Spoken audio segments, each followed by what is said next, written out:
What is good, everybody? Travo and Cream Pro Wrestling Podcast. Find us here on YouTube. Hit the like button. Hit the subscribe button. What's up, everybody? This is Cream, here to review the Friday shows. You know, I really look forward to doing these reviews. Unfortunately, I haven't had much Smackdown to review here lately. There was no Smackdown. But I do have some initial thoughts, and there's a pay-per-view coming up. So I'll give you my thoughts about that, and then we will jump in to our AEW Rampage review, New Year's Smash edition. But first, you know, I got to do the plugs. It's become my favorite thing on the channel. If you have not seen Travo and I review this previous Wednesday's AEW Dynamite, please go check it out. And if you haven't seen Travo's top 10 European champions of all time, I gotta ask you what you're doing. That is a fantastic list. The top 3 are so rock solid, I cannot even poke any holes with it. So go check it out. Give those videos a like. Give us a subscribe. As he says, you know we love you. Alright. There was no WWE Smackdown last night, I guess because it was New Year's Eve, and there was a lot of Dick Clark stuff on TV last night. There was a top 10 moments of the year, I believe is what it was, on FS1, but I don't have FS1. So Fox got a rating from me for Beat Shazam. Jamie Foxx looks exactly the same as he did 30 years ago. Like, the man does not age. Anyway, but my initial thoughts about SmackDown, I'm very disappointed because, like I said, we have a pay-per-view tonight, WWE Day 1, and this was going to be the go-home edition. You know, I was hyped to get some storyline, you know, going into the pay-per-view after I had already missed the Christmas Eve edition, the pre-recorded Christmas Eve edition, where there was a women's title defense and a gauntlet match. You know, so I was really looking forward to it, and very disappointing that there wasn't a show. And I don't watch Raw, you know. Like, Raw was the go-home show for the pay-per-view, and I did tune in. I saw one match. Damian Priest versus Dolph Ziggler, and I really, really liked it. I really thought it was a great match. And it ended in disqualification. And that's just, man... And that's just justification for Travo and Cream to never, ever, ever have to do a Raw review. Yeah, so I was going to cover Day 1. Due to technical failure, though, that's not going to happen. So no WWE Day 1 review on the channel. Stay tuned, though. We have some good stuff coming for you. And this commercial break is brought to you by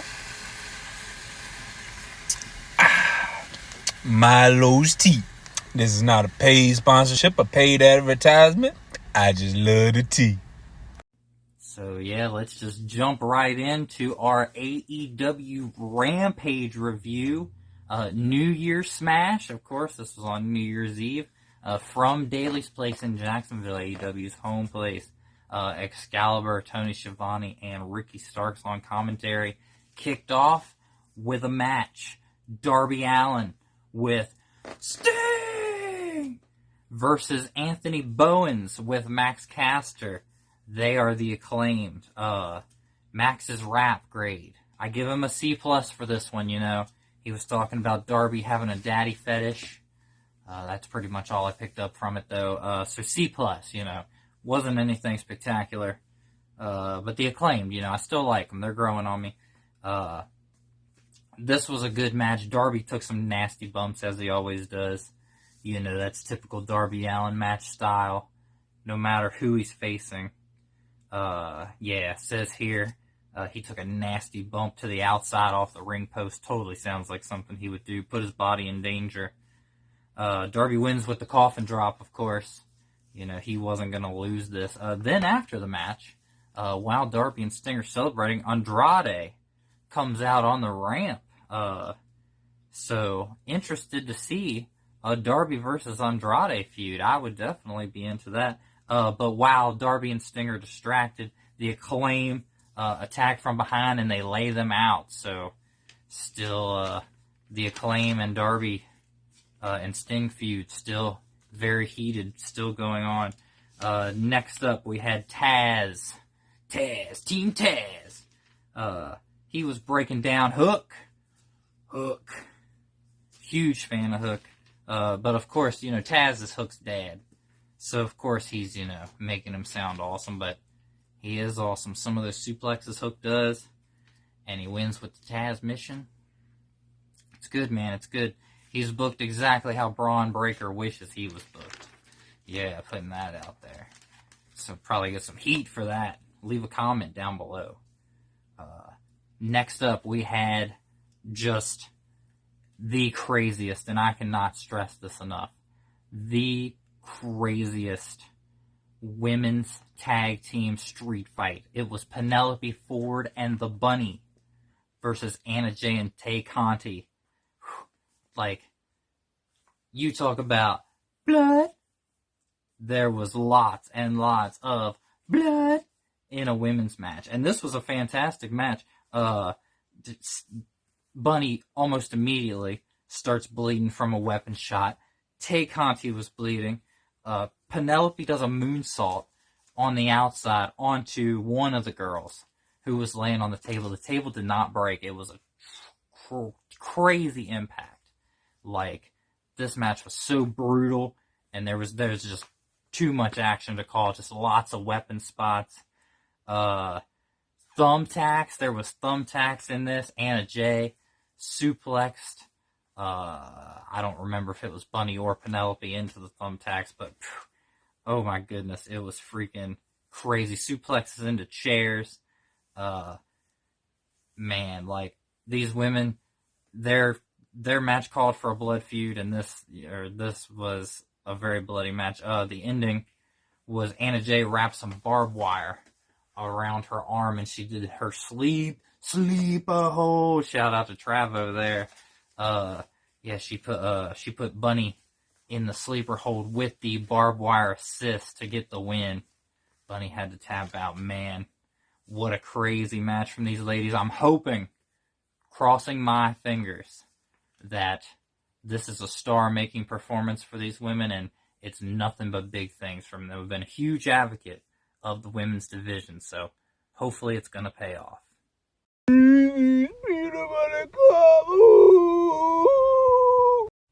Next up, we had a Danielson versus Hangman hype package. This one was different from the hype package on Dynamite, but it was still, relatively the same stuff. Their match, of course, for the AEW World Championship, Wednesday on the first Dynamite on TBS. Should be a good one. Looking forward to it. We also had Ruby versus Jade announced, the TBS Championship final. Fitting that it's on the first TBS show.